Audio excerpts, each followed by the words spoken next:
Whoa, buddy. Put that thing back in its holster. We haven't gone anywhere. I don't understand.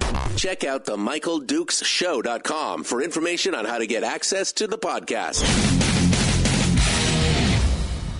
Welcome to the party, pal.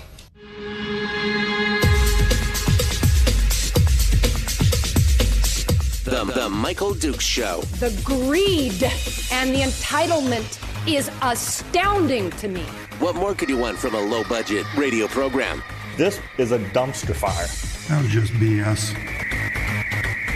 It is time to get a new perspective. We know just what you need, and we've got just the cure. Open wide and prepare for a steaming hot cup of freedom. I just don't fathom it.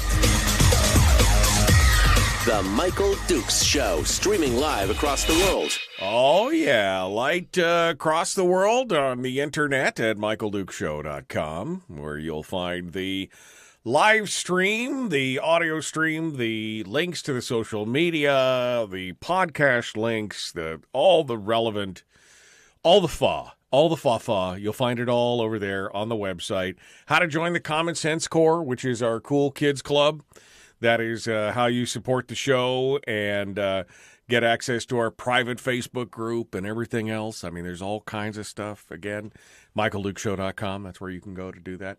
Also broadcasting live around the world on this, your favorite radio station and or translator. Howdy ho. How are you this morning? It's Thursday. And we are ready to rock and roll, ready to go. Today on the program, we're going to do some things a little bit different. We are going to go over some headlines and talk about a few of the things going on around the state of Alaska. I want to kind of introduce a new segment on the show. I'd like to kind of do this. We're going to talk about it here in a minute. Because it's a new segment. I'm toying with it, playing around with it, because, by golly, sometimes we need a little bit of change. So we're going to go over the headlines, and we're going to have some phone calls here in hour one and do some things together and just enjoy each other's company. How about that? That's going to be the mantra for hour one this morning. Then in hour two, we're going to pick things up with State Senator Mike Shower, who has agreed to come on. He was precluded yesterday from coming on because we had Kelly Shabaka on, but he was gracious enough to come back on today. So we're going to have the shower hour of, wow. We're going to have the shower hour of air power. That's what I have dubbed today's segment for hour two. State Senator Mike Shower is going to be joining us. And although we may talk a little bit about politics because, we kind of gotta, it's kind of required. We may end up spending a good chunk of the hour talking about, favorite airplanes, movies, just stuff, just life stuff. I mean, it doesn't have to always be so, it doesn't always have to be, politics is not everything, is what I'm saying. I know.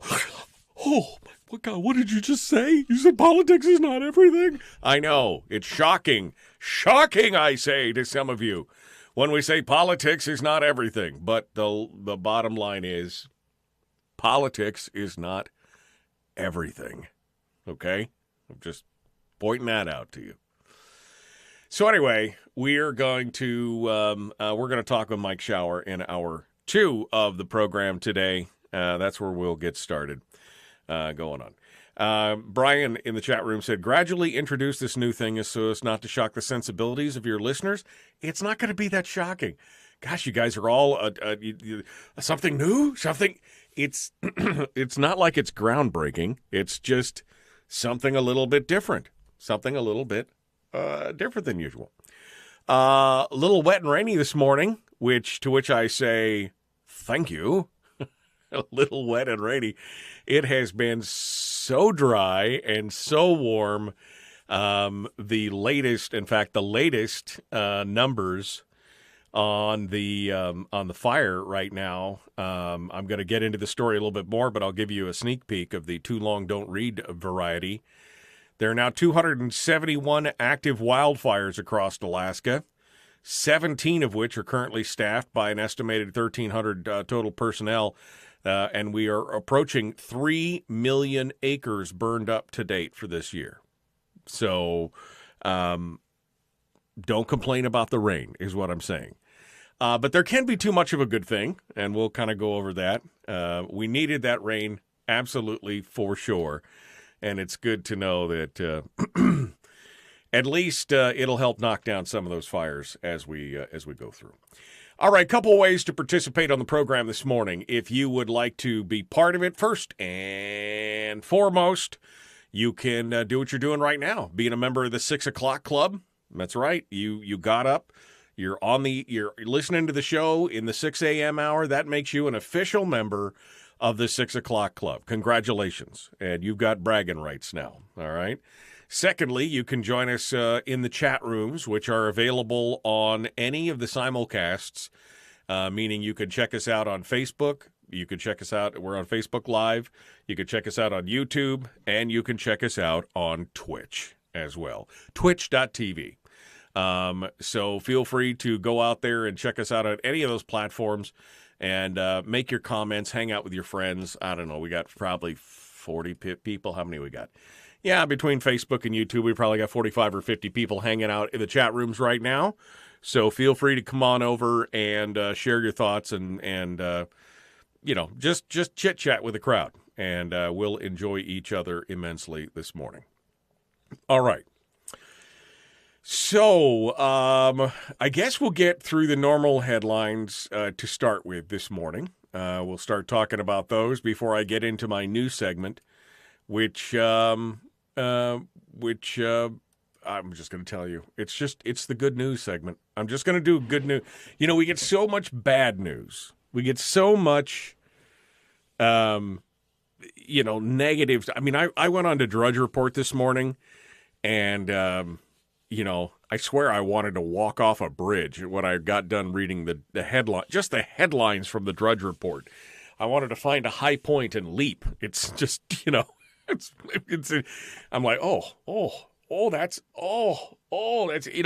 it was like just too many hits this morning. And I've been thinking about this for a few days. And so I've got a source for good news, and by golly, we're gonna talk about just some good, feel-good little news stories. So occasionally throughout the week, I will throw you the good news. In fact, I should get it. The good news. That's going to be the name of the segment. We're just gonna. And I know that's probably already people are like, who knows? Good. I just want bad news. I just want bad news. That's what most people, it seems like, want these days. Anytime we get into any lighter side discussion, the viewership on online just crashes. It's like, unless you're being vitriolic and just, frothing at the mouth, nobody wants to listen. But you know what? I want to listen. And that's why my name is on the show, because I want to listen. All right. Let's hit the headlines, though. Let's hit some local stuff and talk about some of the different things that are going on around the state of Alaska, and we'll get those things put to bed first. So the Alaska legislature, you will accept the good news or else.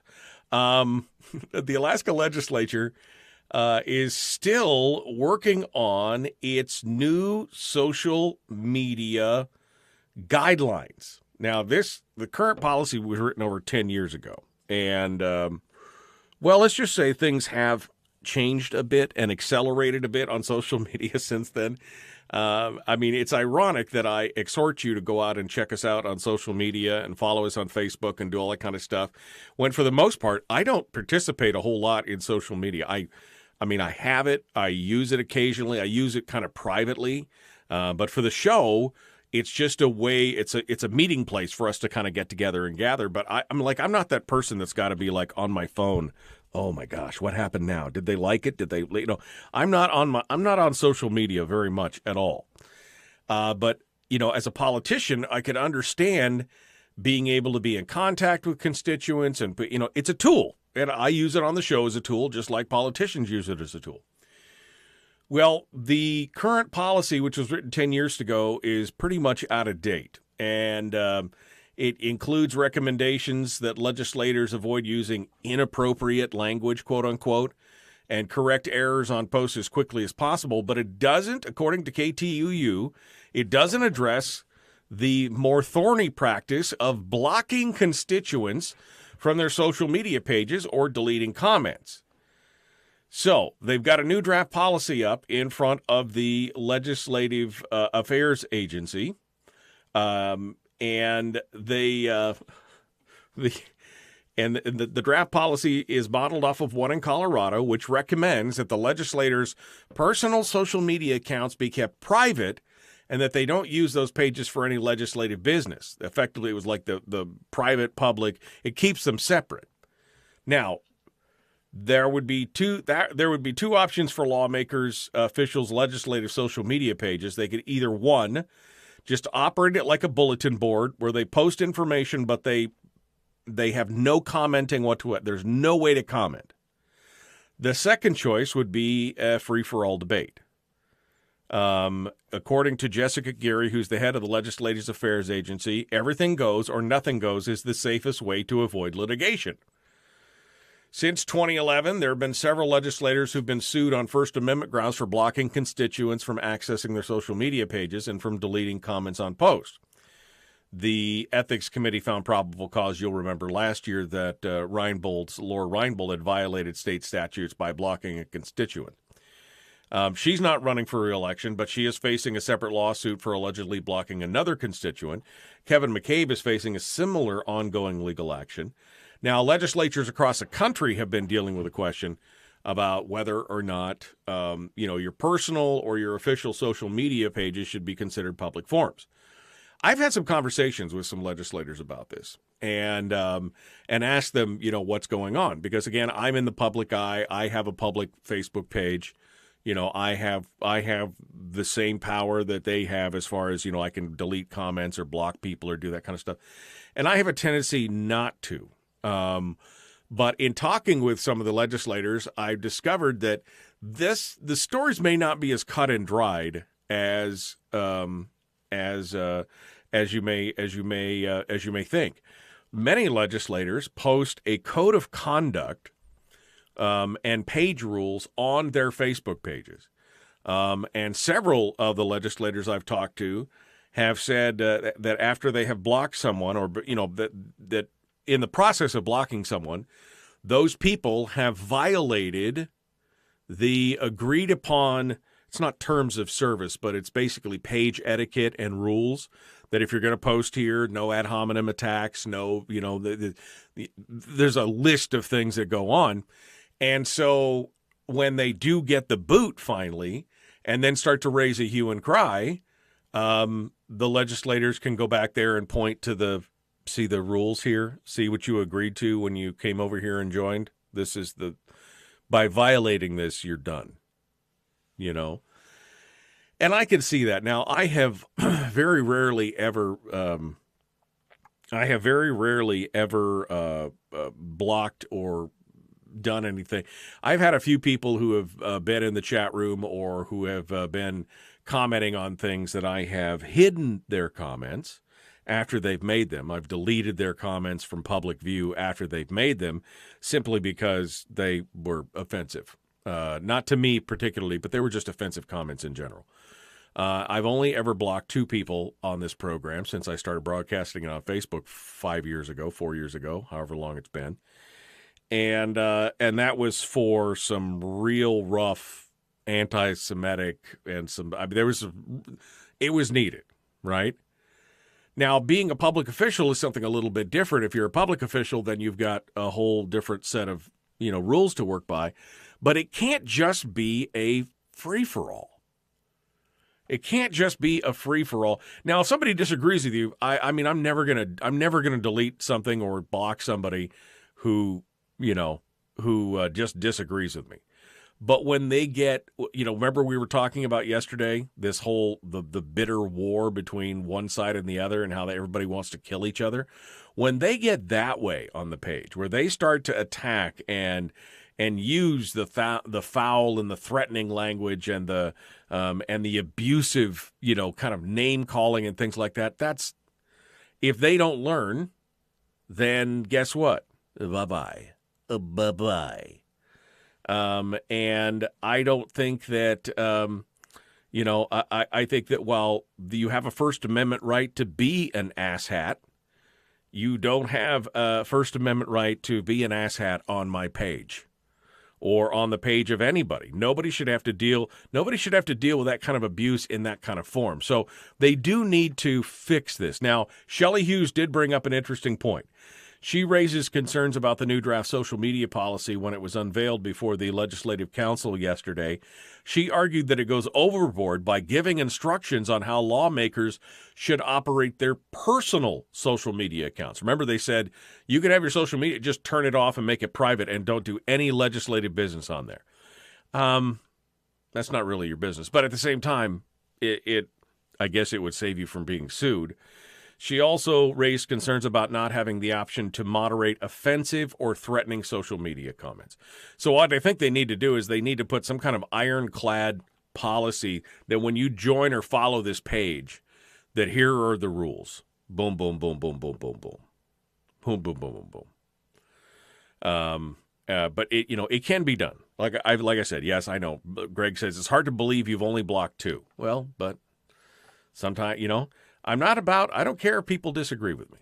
I do care if they get nasty about it and they get ugly and they attack people and they use language and that's what I get concerned about. So anyway, interesting piece of information there. Yeah. The safe thing to do is to have a personal private page and not a public one. What I would do is that I would create, instead of a personal, you can have different pages on Facebook. Instead of a page for the legislator, I would create a group for the legislator because there are rules that you can implement in that up front, and they have to sign off and say they agree. That's what I would do. And then, if somebody gets it, they get the boot. All right, we got to go. The Michael Duke Show.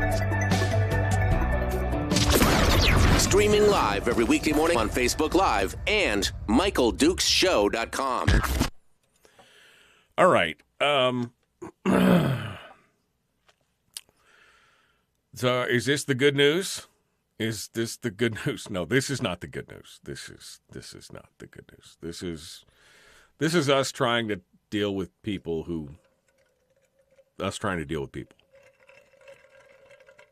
Oh, yeah.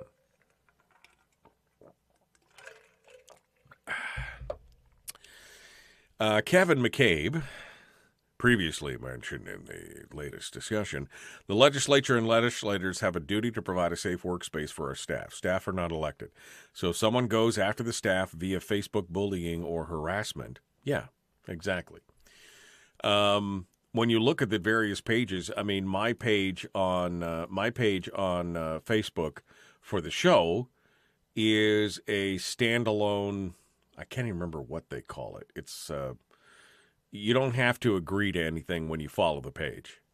But the group pages, like if you become a member of the Common Sense Corps, you have to, and you want access to the private Facebook page for that, it's a group page. And so there are some rules that you have to agree to when you join the page.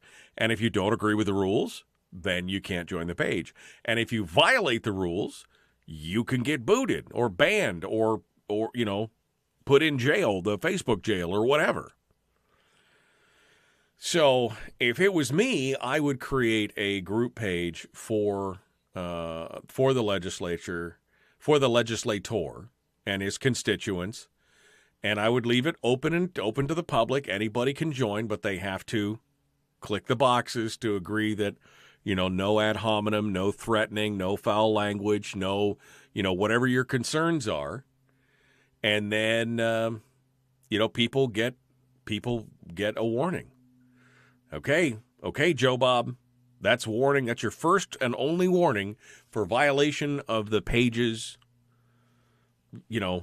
terms of service or rules or ethics or whatever you want to call it. And have somebody, be an administrator of it. And, like you said, you get the one and done warning. You get the one warning. That's it. That's your warning. Next time you get a week, block or you can't comment, or we just kick you off the page, because, I mean, here's a little bit of shocking news. There are people out there who are just trolls, right? Right? There are people out there who they want to stir up trouble. That's all they want to do is they just want to watch people spin. And so sometimes they'll take opposing viewpoints within the same argument sometimes. I mean, I didn't mean to shock you, but that would be enough.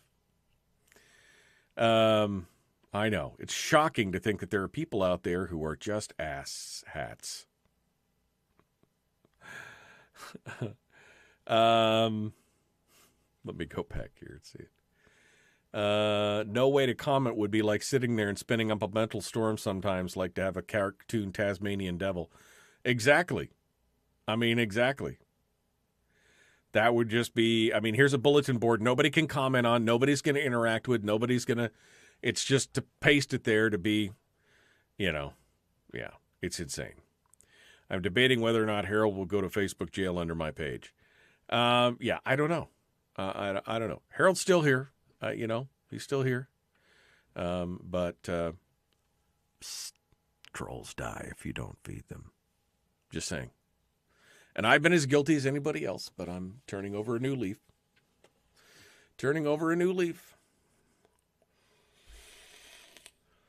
All right. Bridges crumbling, creeks flooding like crazy, but good rate. All right. Okay, so it's all good. I'm caught up. I'm caught up on all this stuff. Create a Friends of Kevin McCabe page with a private administrator. Yeah, that could be it. Well, it doesn't even have to be. It's just, create a group page that is Kevin McCabe for District 37 or whatever it is now. Kevin McCabe, Representative District 37. And it's a group page. It's not a page, it's a group page. And then if they don't do it right, you boot them to the curb. That's fair warning. Fair warning. Here we go.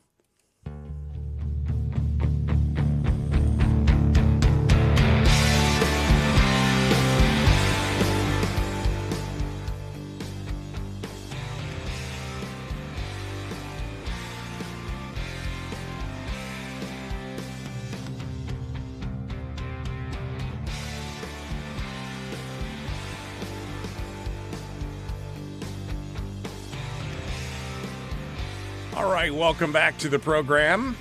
Continuing now with our Thursday edition of the program. Just finishing up, we were just talking about the new social media policy. So no clear answers to exactly what's going to happen here. The Legislative Council, which acts on behalf of the legislature as a whole, did not make a final decision on the new social media policy, but it is expected to finalize that at a later date. But they're still working on it. And I know there's still troublemakers out there who are tearing things up and trying to, tie these legislators up in knots. When we become, when they're starting to use the litigious nature of our society as weapons against some of the legislators, then, that's when things get rough. When I retire, I can't wait to drop my social media. I'll have to find a new way to listen to you, Michael. Well, it's easy to listen to me. You either pick up a radio in most places around the state, or you could use the TuneIn Radio app, which is available on your phone right now. Just search up my name on the TuneIn Radio app. Or you can just go over to my website and do it that. One day when I get fabulously wealthy, sorry, I will maybe build an app for the show, and you can just download the app from the App Store. That'll be simple and easy, right? That'd be the easiest way to do it. Just download the app from the App Store and go listen to it. That's that.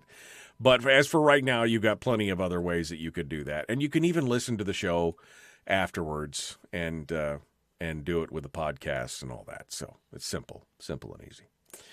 All right, what other news we got going on here across the state of Alaska? Well, if it doesn't rain, it pours. If it doesn't burn, it rains. If it doesn't rain and burn and pour, it's, man, those people up in Clear having a rough week going on. Clear residents, this is the headline from KTUU this morning. Clear residents go from fire evacuations to flood watch.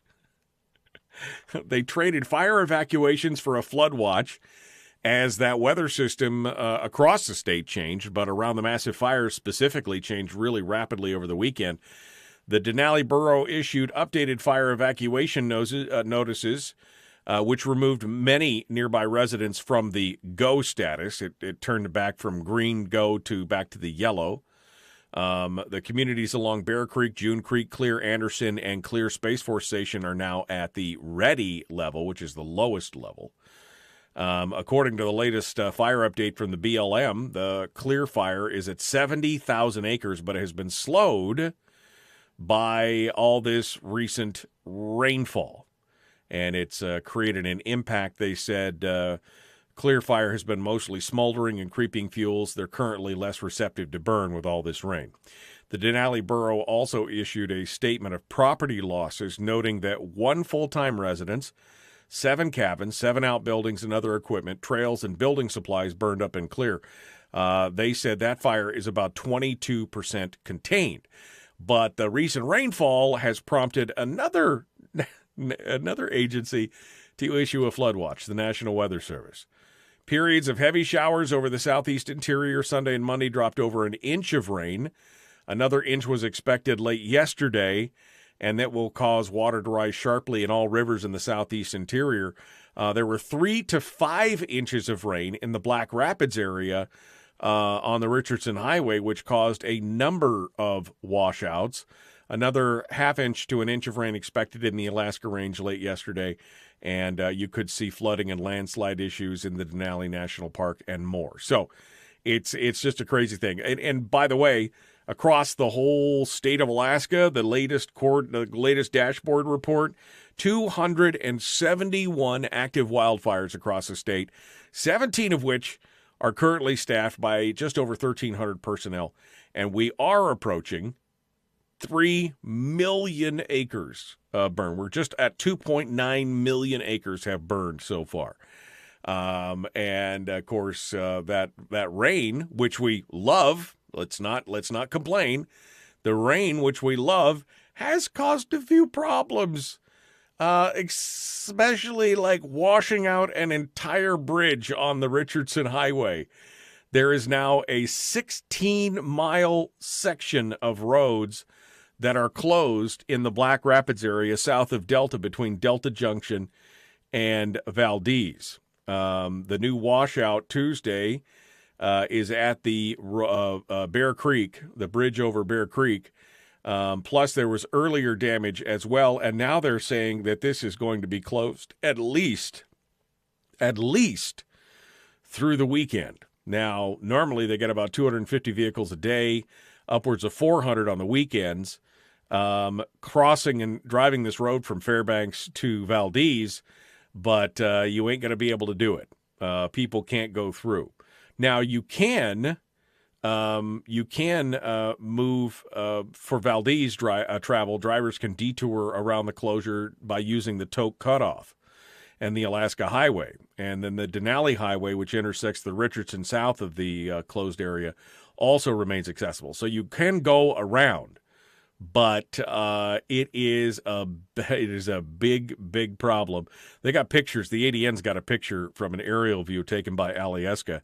And there's like a whole bridge gone. Like there's a little stub sticking out, and there's probably 10 car lengths of bridge that's just not there anymore. So yeah, it's gonna be it's gonna be a mess. And so all that rain contributed to some extra flooding, and whoosh, and away you go.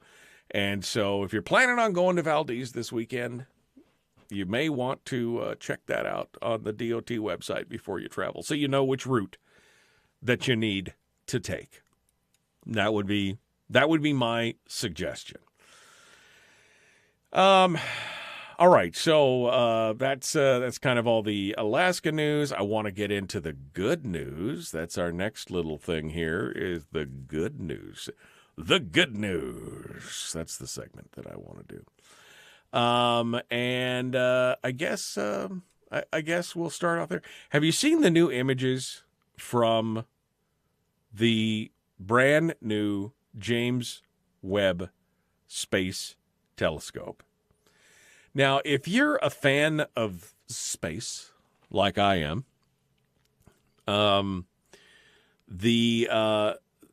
this has been something that you have been absolutely waiting for. Looking at these images, we saw a lot of, when Hubble went up, there was a lot of images that came up, things we had never seen before, and they were extraordinary and amazing. This next step with the James Webb Telescope, with full color images, spectroscopic data, and it's the next level. It is absolutely amazing, and it's the first time that we're going to be seeing some of the shots of the universe with infrared, which is something that the Hubble can't do. And they have taken some incredible pictures already that are out there in the public domain. If you've been watching NASA and their releases on Twitter and the Facebook and on their website, Webb has already booked. The James Webb Telescope is already booked for more than 6,000 hours of research time across dozens of different projects by various astronomers to look at everything from high redshift quasars to exoplanets to asteroids in our own solar system. This thing is absolutely amazing. And I am so fascinated by looking out into the galaxy and into the universe and seeing the pictures, the raw beauty, the amazing things that are out there. If you haven't gotten a chance to go see it yet, just go out and take a look at NASA's website for the James. I suppose I don't have the link here. Just Google NASA Webb Telescope photos. That's all you have to do. Go out there and take a look at that. It is absolutely astonishing, the pictures of what our universe has to offer. Makes you feel a little small. I mean, not in a bad way. Just makes you feel humble when you look at that stuff and you realize that it's a big, big place out there. And we're in one little tiny corner of it.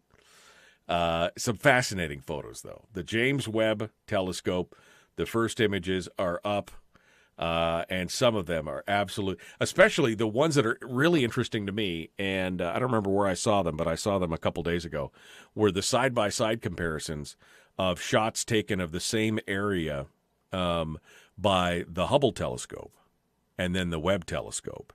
And just the clarity and the differences, it's night and day. It's like taking a picture with your flip phone and then taking a picture with your brand new Samsung or iPhone.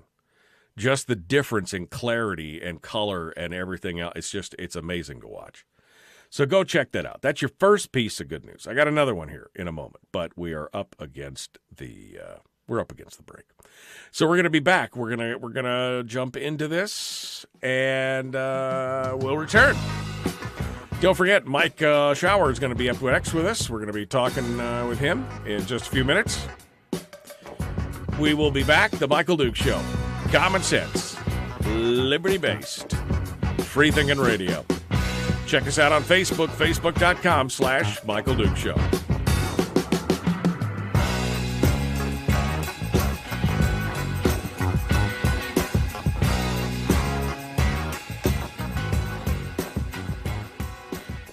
We're broadcasting live through a series of tubes. Allowing all of these entities to provide streaming stuff going on the internet. Well, it's kind of hard to explain. Sorry.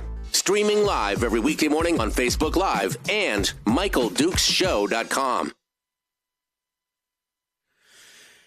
Oh, so first segment of the good news in the bag. I just wanted to do something more fun.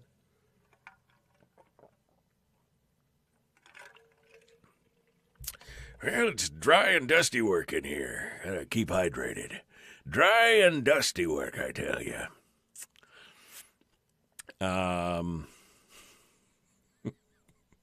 Yeah, I tell you, that's what I got right now. All right. Let me go back to the other stories. I don't know, I feel a little froggy this morning, man.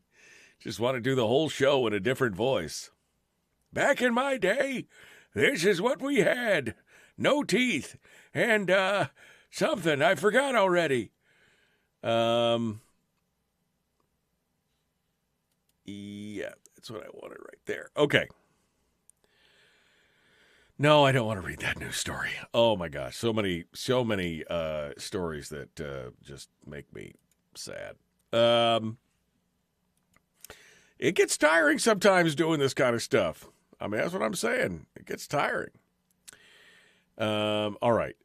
Yes, dazzling. It does take your mind somewhere looking at such. I mean, yeah, when I look at some of these pictures, you know, and we're so inured because of, you know, movies and, you know, space science fiction and everything else, that sometimes you look at these things and you go, you know,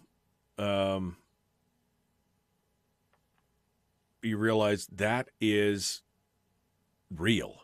You look at this picture and you go, that's not science fiction. That's not computer generated. That is, wow, that's real. That's what I mean. My mind just kind of blows up when I go, that's what it is. It is a sense that is crazy. Anyone live in or around Delta will be at City Park tonight, 7 p.m. for a meet and greet. Okay, we'll try and remind me to let everybody know when we get back on the air. We'll let everybody know. That is the Dang Eat coffee. That is the what is that? The Dangy, is that the dangdest coffee mug I've ever seen? Is that what you're trying to say, Rick? I don't know what coffee mug you're talking about. Did I put a coffee mug up? I don't know what you're talking about. I'm confused. Oh, that's not a coffee mug. That's my water bottle. Sorry. It's my water bottle with all the stickers and stuff on it. So, sorry, I was confused. I know, Jimmy. I didn't even watch it. Jimmy said the Uvalde shooter, they got video now. I'm not even going to watch it. It hurts my soul too much to watch. I just don't even. So many points of failure on that. So, yeah. There's no reason for me to watch that. There's really no reason for. I mean, if that was my job, I'd watch it to figure it out, but I don't need to see that. How do you know it's all real? That we aren't living in a sim with the game players creating an illusion of space.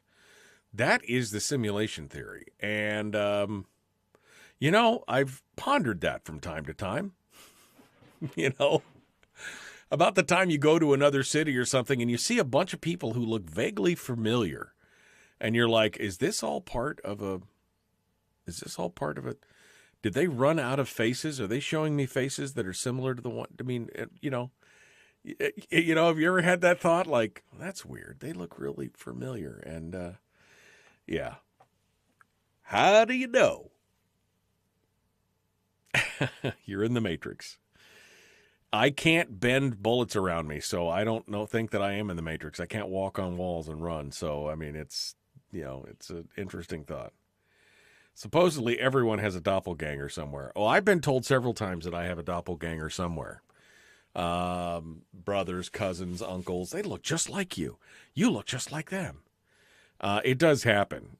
So you got to start to wonder, are you just an NPC in some big game where they're just regenerating your face on different people? I don't know. I just don't know. Oh, it's a deep and heavy thought. All right. So, Mike Shower's going to be joining us here in just a few moments for a shower hour of air power, where we might talk a little bit about politics, but overall we're going to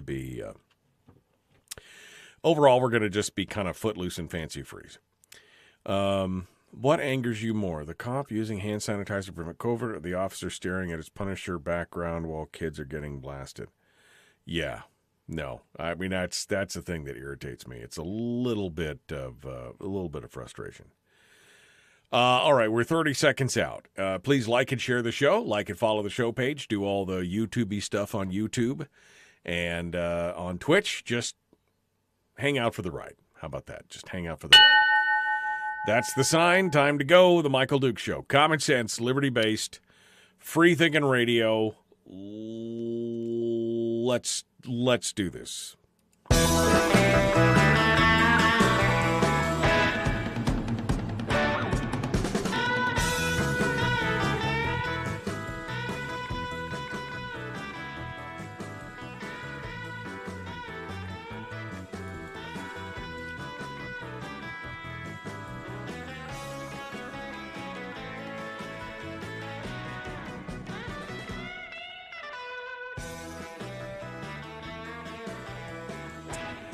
All right, one final segment before we run the clock out for this morning, and we're going to open up the phone lines as well for this final segment. I'm trying something new out. And this is a continuation of the good news. That's right, good news stories from across the state of Alaska and around the country and around the world. So the second story today for the second story today for the good news is takes place right here in Alaska. Harold Stabbard knew he had a problem when the pumps couldn't keep up with the water pouring into his 37-foot commercial fishing vessel, which is named Miss Amy. The 63-year-old retired Alaska State Trooper commander couldn't know he was about to spend 45 minutes in the sea fighting to stay afloat before a relative and two Good Samaritan vehicles and the U.S. Coast Guard intervened to help him survive. Starbard was power trolling for king salmon during the commercial fishing opener on Monday with his 13-year-old grandson and his nephew aboard, 35-year-old nephew. And they were about 3 miles off the coast of West Chigakoff Island. It was the first day that the Miss Amy had been out all summer. And then they got the high water alarm. Within 3 to 4 minutes, he'd issued a mayday call on the VHF and told everybody else to haul up the fishing gear and tried to power the Miss Amy for the Cirrus, a salmon tender, which was some ways off toward shore. And it was hard. The U.S. Coast Guard watchstanders picked up the report that the Miss Amy was taking on water near Porcupine Rock. They issued an urgent marine broadcast and directed the launch of a helicopter. The Cirrus and other vessels, the power trawler Lucky Strike, responded to the area. It was the Cirrus that Starbird was making for as his boat took on water. He sped up, dragging gear after the hydraulics to raise it went down to get closer to the tender. And when they came alongside, the water was halfway up the engines and the boat was listing as it filled even faster. Stabbard's nephew and grandson made the jump and got into the tender, but Starbird, he missed and plunged into the ocean. Someone threw a ring, but they couldn't get him. They couldn't pull him up. He was growing exhausted and hyperthermic, and the Lucky Strike came alongside. Someone tossed a line in the water, and then somebody jumped in and got the line around him.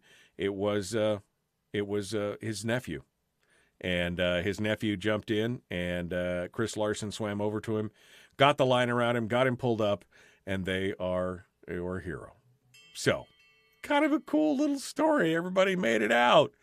Man, it's the good news. That's what I like to hear. I mean, you lost your boat, bummer, but everybody made it out alive. And if you've ever dunked yourself in the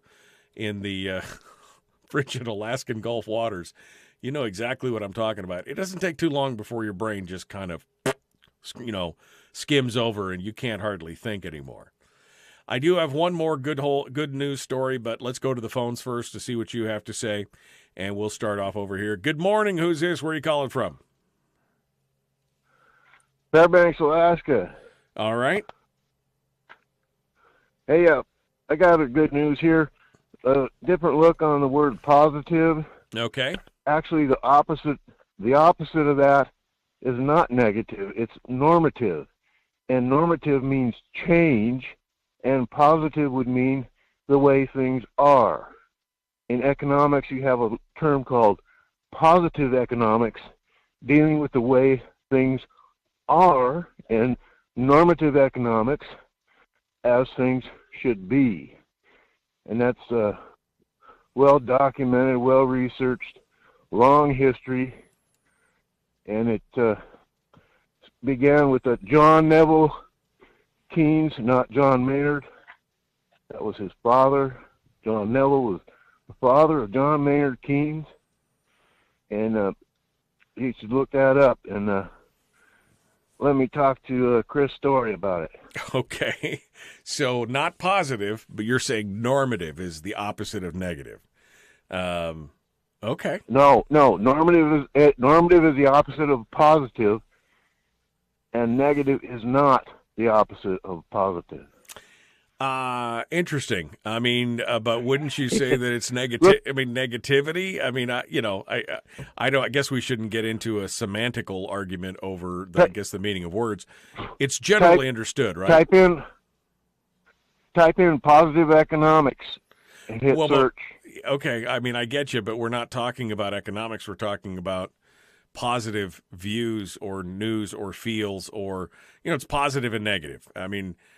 We could break it down into the economics and talk about other things, but I guess it's positive news and negative. It's good news and bad news. It was the good news, so it's the bad news, I guess, is the and maybe you're right. Maybe it's the normative news. Maybe the normative news is the unchanging news. But anyway, we're only focused on the good news right now. That's the bottom line. The good news.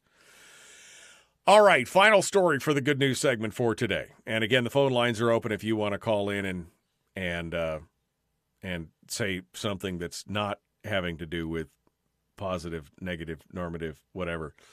Here's the other story out of Fort Smith. This is Fort Smith, Arkansas, is where this is out of. Cats are known for getting themselves stuck in all manner of places. But for the staff at the Fort Smith Animal Haven, an ATM was the first. A gray tabby cat had to be withdrawn from an ATM by the Fort Smith Fire Department in Arkansas after somebody probably heard a meow inside of the machine. After arriving at the shelter, the new tabby, named Cash, oh baby, surprised everyone with his story. According to them, according to the shelter, the cat was probably just trying to find a shade, and somehow made its way up inside the ATM. And the vet tech said that this was her first time experiencing with a cat getting stuck in the ATM. She said, I never thought that somebody would be able to go up and make a withdrawal and get a cat out instead of cash. So now we have both. The tabby was hungry and cranky and definitely needed a bath and, of course, a name, and Cash was pretty obvious. After a week or so, the kitten made a full recovery and is getting up to a healthy weight before he can receive his vaccinations and socialize. And no doubt Cash will be a popular withdrawal from the foster home after his story made headlines. But the shelter says that there are plenty of other loving animals in the that need homes as well. And they're recommending sending people to their adoption program website. So there was another recent report of another gray tabby cat getting stuck inside of a Pepsi vending machine outside of a Walmart, proving that there's virtually no machinery too enclosed for a cat to infiltrate. So it was withdrawn. It's withdrawn. They withdrew. What'd you withdraw from the thing? Cash. I withdrew cash, and he was really angry. Oh man. But it's a good news story. Good news story for today. And that, my friends, is the good news. So there you go. That's the good news. I'm going to do that a couple times a week just because, why not? It feels, it's fun. It's, does it change your life? Does it make a difference? Is there anything you can do? No? Well, good. Then it's just like all the other news stories that we all get so wrapped up about. That was it. Yes, so when the cat got into the ATM, that was a cash deposit. That was a cash deposit. And if you stole cash out of the ATM, it would be a felony. Felony. Or at least it should give you pause. Oh,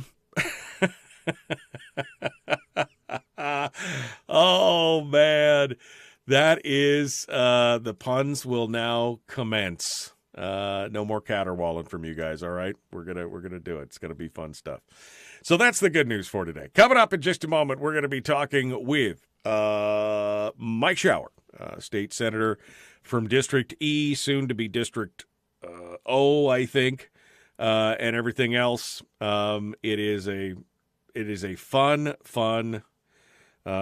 show. On tomorrow's program, we're going to be talking with Jacob Sullum from Reason Magazine, and he's going to come on and talk to us about the reactions on a state-by-state basis to the new SCOTUS decisions on the gun rights issue in New York and how that has affected many other states, and how have they been dealing with it? And are they listening to the Supreme Court, or are they going their own ways and setting themselves up for a whole new batch of lawsuits?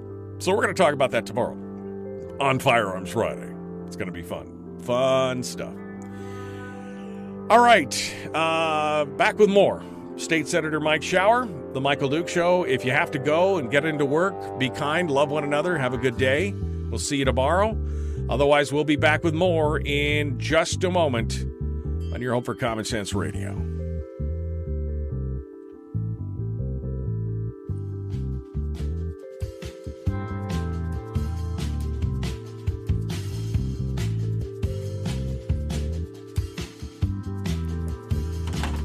Okay. Sorry. I got stuff falling down around me all over the place here.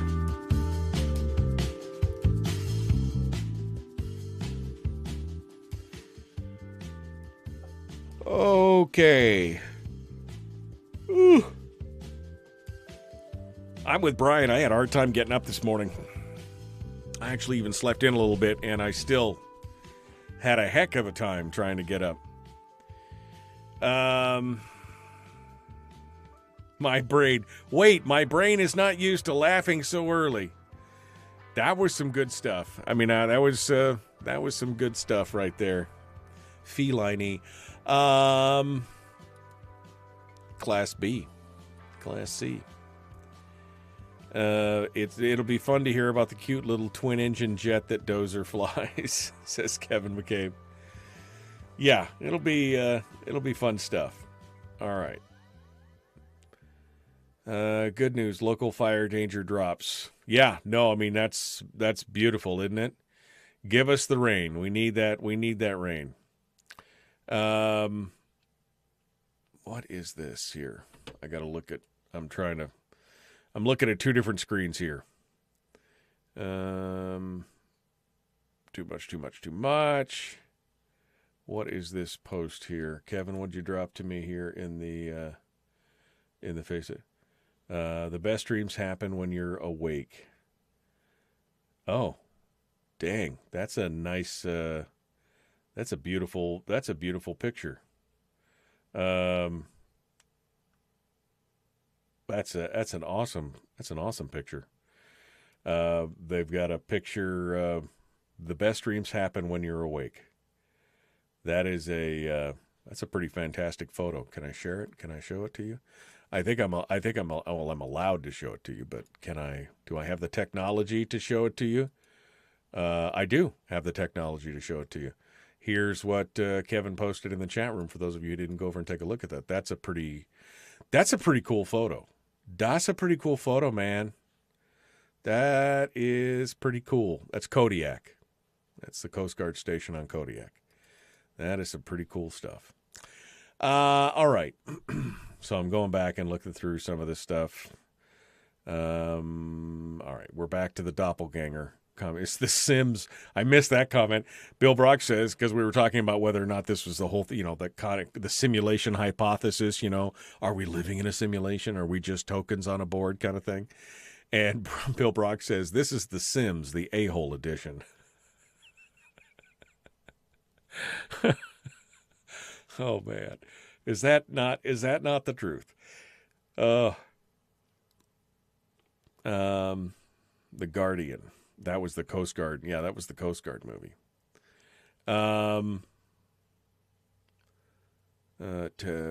Say good news. Local fire danger drops. Right. Okay. Very cool. That was an awesome photo. Thanks for guiding me to my location the other night. Oh, it's Jen was talking to her. Melly was talking to somebody else. All right, we're in the top of the hour. Shelley Shoup said, I'm late to the party. Morning. Good morning. Good morning. Enjoy. Okay, Mike Shower. Anchorage SWAT call out.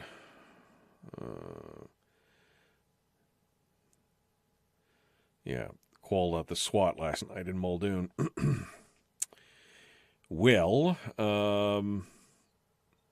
let's see. Let's get, I guess we'll get Mike ready to go. We might as well just get on the stick and get him ready to appear. Hi, you reached Mike Shower, Senator for District E. Please. Well, that didn't work, did it? All right. Well, we'll hope that he calls in here in just a second. All right. What else you guys got going on here this morning? What else are you talking about?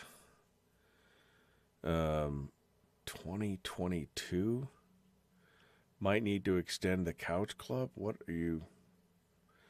I hate it when somebody comments on, and I don't hate it when you comment, but I hate it when I go back and there's a comment and I can't figure out what the comment was in reference to. It's just a personal thing. It's just like one of those things that, dang, did I miss something? Did I misspeak or did I say something that I don't understand? What did I miss? Might need to extend the couch club. Tawny was saying something about 2022, and I'm not exactly sure what she was. I don't know.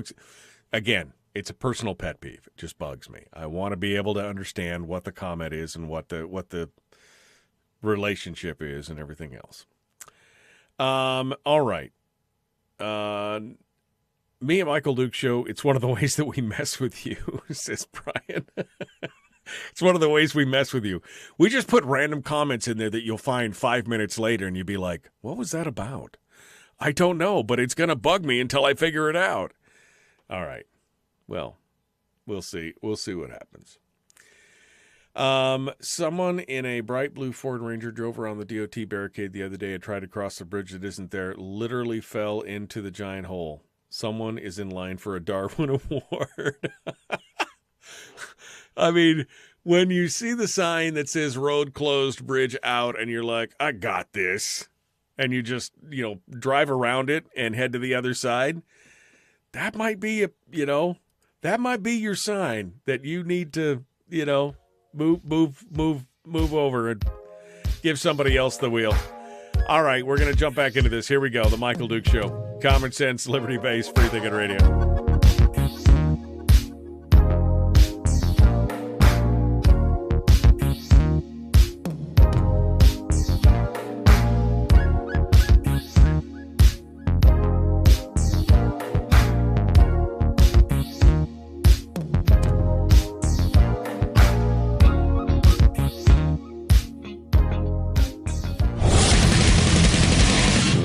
Buddy, put that thing back in its holster. We haven't gone anywhere. I don't understand. Check out the MichaelDukesShow.com for information on how to get access to the podcast. Welcome to the party, pal.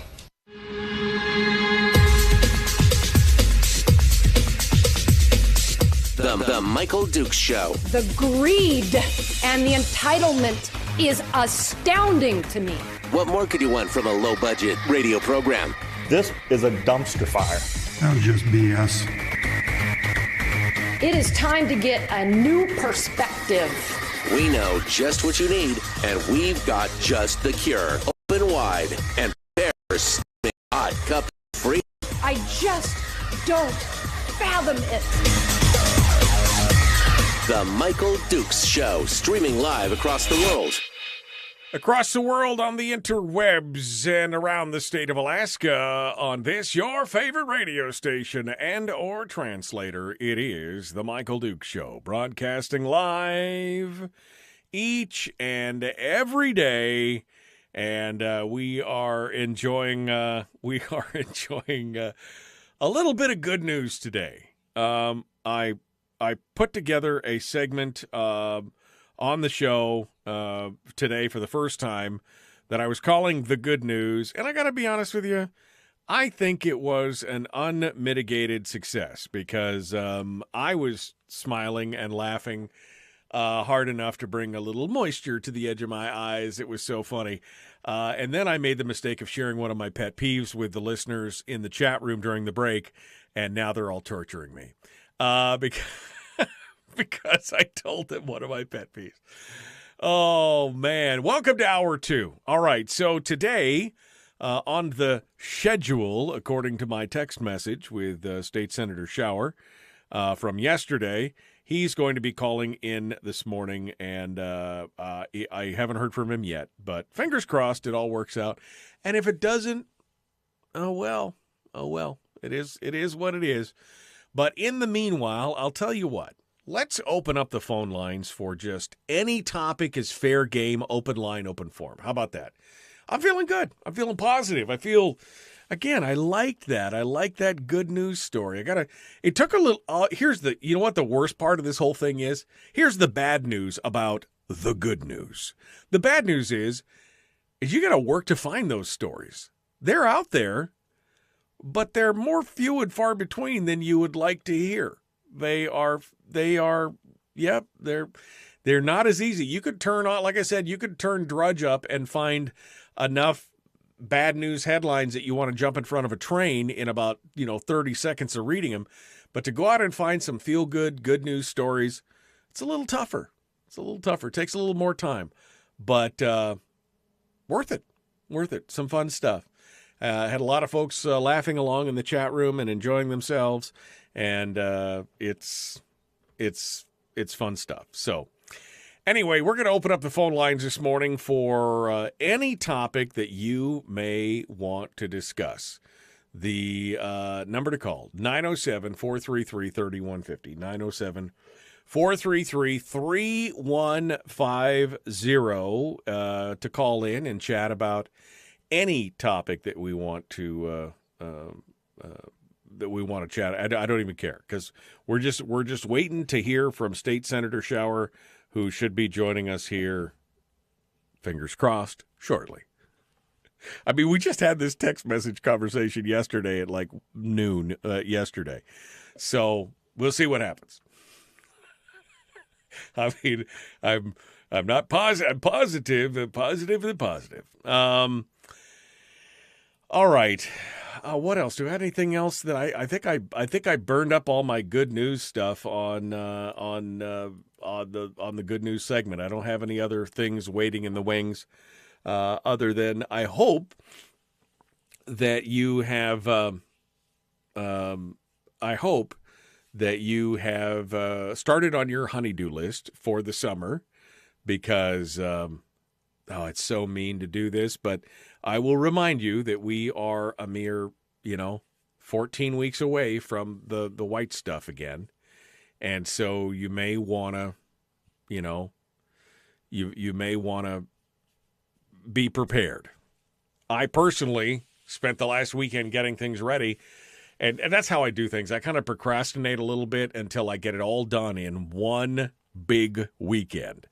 And we spent all last weekend cleaning out around the house and I paid some guy to come out and here, you take all this stuff away. Take it all. It's trash and it's good stuff and it's trash and it's everything. Here's some money. Take it.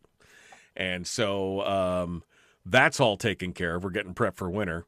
And I know that was not good news. I didn't mean to harsh your buzz. Everybody's like, I'm so excited about the good news. And then you said snow in 14 weeks. Winter is coming. It is what it is. But you gotta still be grounded in your good news. Except for Bill. Bill is all excited about the good news because he wants to get back on his snow machine. So, yeah. And yeah, yuck, snow. Why do we live in Alaska if we dislike the snow? I will say that one of the things that I did discover in moving down south from the interior is that I don't mind the snow too much. What I really dislike is the sub-zero temperatures, like a lot. When I'm down here, and it took me a year or two to acclimatize, but then the first time I went back to Fairbanks and it was 20 below, I'm like, why? Why did I live here for so long in just the miserable kind of 20? Some people love it. Some people love it, and more power to them. I am just happy that, cold down where I live now is about 5 degrees. That's cold. And that last winter when we lived there in the interior, it was brutal. It was like 57 below for 3 weeks straight. It was like 57 below or colder for almost 3 weeks solid. And at that point, you're just like questioning your will to live. Like, why? Why do I even, why? Why? It just doesn't even matter. So I am happy that we do deal with winters down here. But first of all, winters come here a little later and they leave a little earlier and we get more daylight and everything else. So that's why Alaska is so big, so that you could enjoy the best part of the state of where you want to be. If you enjoy the cold and the dark and everything else, then Fairbanks is your place to be. If you enjoy, a little bit more median temperatures, you can come down here to the valley or to Anchorage. And if you enjoy much warmer temperatures, but, kind of that cold feel on the ocean, then you go down to the peninsula. So, that's why it's so beautiful to live here in Alaska, because you could be across the whole, the different biomes or the different areas across the state, giving each of us a different flavor of winter. And, the deep winter up in the north, you guys can hold on to that for you up there. It's so brutal. I mean, I love Fairbanks. I love the people. Love the summers and the springs and the falls. Hated the winter. By the time I left, I was so done with that. It was just... Because I'd wake up at 3 o'clock in the morning, put my hand on the heat register to make sure the furnace was still running, because I was always worried about it. I mean, that was, because one year our furnace blew up, right? And the furnace was inside the house, and then we moved the furnace out to the detached garage and everything else. And so then I couldn't hear it running, and then it became an even bigger problem. And then, it was just like one of those things, like it preys on your mind after a while. And I was happy to not have to worry about it as much coming down here. Plus, we get, again, more daylight, warmer temperatures, everything else. All right. Well, let's, I guess we'll attempt this one more time to see, because Mike Shower is supposed to be joining us, and we'll see if we can get him on the phone just to see if, no, he may have been called into work and forgot to tell me, because his phone is just going straight to voicemail. It says forwarded to voicemail. So it's good. Yeah, it's not bad in Fairbanks in the dead of winter as long as you don't have to go outside. Unfortunately, most of us have to work, And I didn't have a garage. My favorite thing was to climb into my rig and start the car at 60 below. Of course, they're all plugged in, and you got them on timers to auto start on top of that. I would always set my auto start to start every 90 minutes and run for 15 minutes, even when it was plugged in, because 57 below. But then you get in the car, you get up, you fire it up, you let it warm up, you let it get some heat in it, you climb in it, and you start backing up, and then you hit on the paved road, and it's like because there's a flat spot on the tire from where it was frozen until the tire warms up with friction, but that first mile is It's changing a tire at 40 below, been there, done that. Oh, man. I love the people in Fairbanks. I love the people. The area is beautiful in certain ways. But, nope. Nope. I don't think there's enough money in the world. I don't think there's enough money in the world to do that. I want to move further south. I want to move down onto the peninsula rather than move anywhere near the north. All right, well, we're coming up on the break. Nobody called in. I can't get a hold of Mike Shower. The show went off the rails this morning, but that's okay, because I got the good news in, and it was fun. And it put a smile on my face, which I think if it put a smile on my face, I'm hoping it put a smile on yours.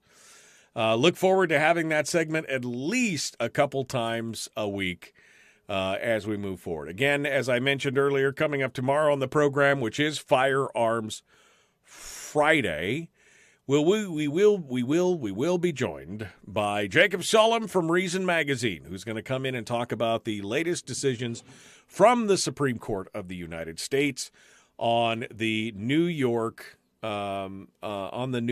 May issue concealed carry laws and how they declared them unconstitutional, and what the reaction has been, because the Supreme Court mentioned in its opinion that there are 6 states that follow the same basic guideline for their concealed carry permit scheme, and how they're basically all unconstitutional now. We'll have to see what these other states are doing. Jacob Sullum has written actually a couple ones. I saw an update yesterday afternoon on a story. But he's going to come on board tomorrow with us to discuss it. And Chris Chang, Top Shot champion, Season 4, will be with us. And Willie Waffle. Tomorrow's going to be a full show. Tomorrow's going to be busy. We're going to have a good time and enjoy ourselves. So don't miss it. Don't miss it. Starting at 6 a.m. All right, the Michael Duke Show continues with more. Maybe Mike Shower, maybe just your phone calls, maybe just me blathering on about whatever. We'll see what you have to. I don't want to go back into politics because now I'll harsh my positivity buzz. We'll see what goes on. All right, we're going to be back with more. Don't go anywhere. Common Sense Radio.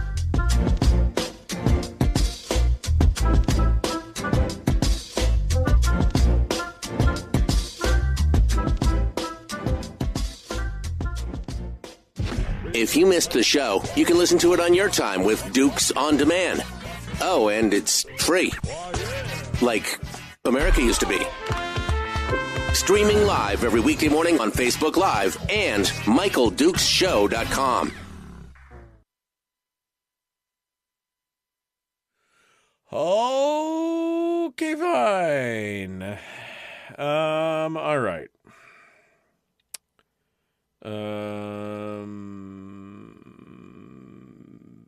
Did you forget me? Question mark. Did you forget me? I tell you, I think he done did forgot us over here. Yep, I think you're right. All the voices in my head. I can't decide which one to listen to.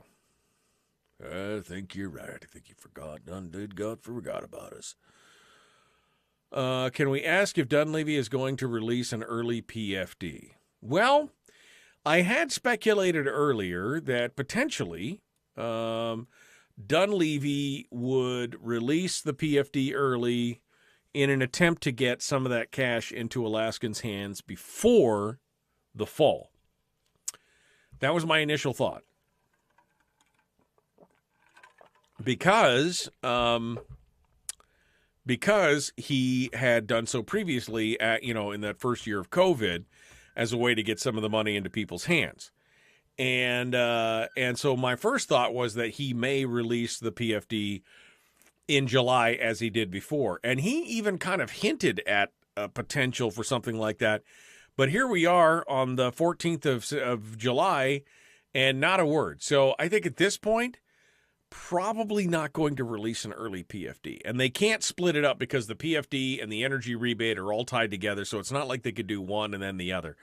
I think it might have been a good idea to do it before the fall. But also maybe he's holding that for the final push to Election Day, right? Don't forget who gave you your PFD. Right? I don't know. I have no idea at this point. Speaking of which, let's go over to the phones and see what's going on over there. Hello. Did you forget me? I will remind you, sir, that I was scheduled yesterday. No, it's no complaint. I'm not. You, sir, put somebody else on. So, this is a bonus for you right now. Let's be clear. Wow, that got intense for just a second. No complaints. I just. What is this? Did you forget me? What is that? Did you? You forgot me. Well, no, because I thought you were off for 2 weeks. So no. Okay. Every 2 weeks, it's supposed to be on the schedule. You promised me you would set the alarm. Dang. And you would know every other week. Dang. I was there. I'm feeling left out. Just saying. That's you don't get to go counteroffensive. My gosh, somebody's a little saucy this morning. How's it going, my friend? What are you doing? Oh, just spending time having to campaign and raise money and, do all that silly stuff. Because, all the stuff you thought you weren't going to have to do. Yes. Instead of focusing on the chessboard now, anyways, whatever. That stuff. Well, yes. I heard your meet and greet the other night turned out really well. That was the word on the street was. Yeah, it actually went really well. We've never had that many people, and our host was like, "Yeah, we had another one here, and we stopped counting at 75, and this seems to be that big or bigger." And it was a Monday night, and the really cool thing, more than anything, because you get a lot of the same people. We always talk about that. There was probably about a dozen people there I'd never seen before, and they showed up, and one guy came up and said, "Well, nice to meet you. Where are you from?" I was like, "I just actually heard about this online, and I just wanted to come check it out." I'm like, all right, that doesn't happen very often. Pretty cool. Right. So, somebody's actually motivated to do something by something they heard online. That's amazing. Yeah, that was cool. Wait. No tacos for me? I know. Well, he promised to bring tacos, and now he didn't bring tacos either. So I'm a little upset about it. But Mike Shower, our guest. That was Rubio. Wasn't it Rubio put that out? I saw he had a picture of a taco. He said his new something out. It was actually pretty well played. I know. I did. Yeah, I didn't see that, but that's funny stuff. All right. Well, we're about 25 seconds out. We can hit on anything you want to talk about politically, and then we could slip into something a little more comfortable. And we'll do that. So hold the line for a second, Mike. We'll be right back to you. Mike Shower, our guest, The Michael Duke Show. Common sense. See, nobody wanted to hear me bloviate for the next 40 minutes. This is why somebody called Mike and told him to call me. I'm sure that's what the story is. Here we go. Let's do it.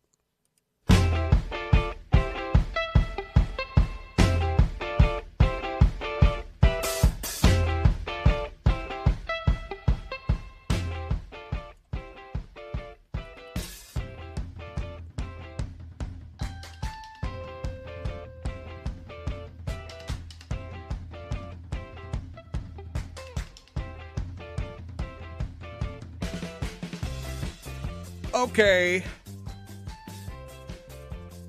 Surprise! Guess what? He remembered, and he reminded me that he was doing me a favor by joining me because I had snubbed him yesterday for Kelly Tshibaka, and he is 100% right. I was 100% in the wrong. He is he is very gracious for showing up on the program this morning, and I appreciate him, even though he was late. Mike Shower, hey. You just had to slide that in there, didn't you? Even though it was late, it's just fault. So it's okay. Sure. Hello, my friend. How are you today? How are things going? I mean, election season. You were expecting to be working on the con this whole time, but instead now you're gotta be working on other stuff. Hey, what's going on? Yes, it is. I was hoping to be able to focus on the Constitutional Convention, and I was hoping to be able to do a little more on the chess pieces on the board, because there are some really important races like Roger Hollins, so we don't get Giesel back, and some other people that are running that are new. So I was hoping to be able to do that, but that's life. That's politics, way it goes. Some people want that seat no matter what. So, you have to do what you have to do, I guess, but that is the reality. So now we are fundraising and campaigning, as much as I don't like that stuff, and, having to go out and tell people what you did, because some people are saying I didn't. And, find yourself doing all that silly stuff that season again, still trying to work. Yeah. Still trying to work and do all that other stuff and campaign on top of it and all that, and all that other jazz. And it was so much fun. Yeah. Again, we always do our movie quotes, right? Remember Stripes? Yeah. After they got busted at the bar downtown, and he's like, I'm going to recommend to the battalion commander that this entire platoon redo basic training. And the guy's like, I can't do this again. Yeah. I remember that. I can't do this again. I can't do this again, man. So it's like, I feel like that guy. I'm like, he just recommended I do the entire basic training over again. Yeah. It's a sad. Been a long time since I watched that. Blow it up, sir. Yeah. No, I can't wait to. I'm gonna have to go back and watch that again here recently. Well, good. Well, I mean, I'm glad you're on the trail. I know you had a very successful fundraiser on Monday. And because I wasn't able to attend, but I heard good things about it, and so it looks like you've got a good kickoff, and I think you've got a lot of good support out there for folks who know what you're getting done. What are your constituents telling you so far now that you've had to go out there and press the flesh and talk with them and stuff? Well, I mean, everybody I'm talking to is positive. The fundraiser kickoff thing, was good. It had more people than I thought on a Monday night. You always wonder, everybody's tired. Economy's been struggling. Who's going to really show up? And, the host was really nice and a really cool place, and said, hey, we had one here for another, Valley legislator, and we stopped counting at 75, and this looks to be at least that big, and everything was full, including people out on the deck. So we were pretty happy about that. And I was telling you on the break there when I popped in, they had one really cool thing about it was that, you see a lot of the same people over and over again, but there's probably about a dozen or so people there I had not met. And I thought that was maybe the coolest part, was that, hey, new people are showing up. We're even seeing that at some of the other events where you're seeing new faces show up. People are getting engaged. They're concerned. They're involved. That is a good sign to me that more people are showing up that I have not seen in the whole 5 years I've been doing this in the Valley, to see new faces and new people. We're seeing at the town halls too. Seeing some new candidates pop up. While I was in the middle of our fundraiser, we had the thing. There was a couple, we had like Begich and McCabe and Holland, and a few people showed up. A couple, folks. Which I don't want to not forget anybody. I'm just kind of off the top of my head, but one of them, some gal that is new, has just in the last couple of years, real recent, has stepped up and doing some stuff in the Republican Women's Club there, one of the two clubs up in the Valley. And she's like, I'm just going to announce right now my candidacy for school board. And everybody's like, yay. I was like, wow, that's cool. Somebody that's never done anything just decides, you know what, I'm in, because something, we need to make a difference, and there's some openings. And I'm getting some feedback from people across the state. Different legislators have reached out, or candidates. Hey, Mike, tell me about this. What about the binding caucus? What about this? What about that? I'm like, cool. So that's been awesome, because you're seeing new people, new blood step up and want to get involved. And whether they're doing that or just showing up at a fundraiser, and it's just, I don't know, that part's been really cool, Mike, to watch. Right. Well, no, I mean, and the momentum of something like that, when something happens and then more people get excited and more people get involved, that coercive momentum kind of kicks in, where people are like, I want to be part of it. I want to be part of that esprit de corps. I want to be part of that making a difference, and that's good. I mean, that's some good stuff. So I'm glad that everything seems to be moving forward. Are you doing any big events or anything other than your fundraiser on Monday? What else you got planned?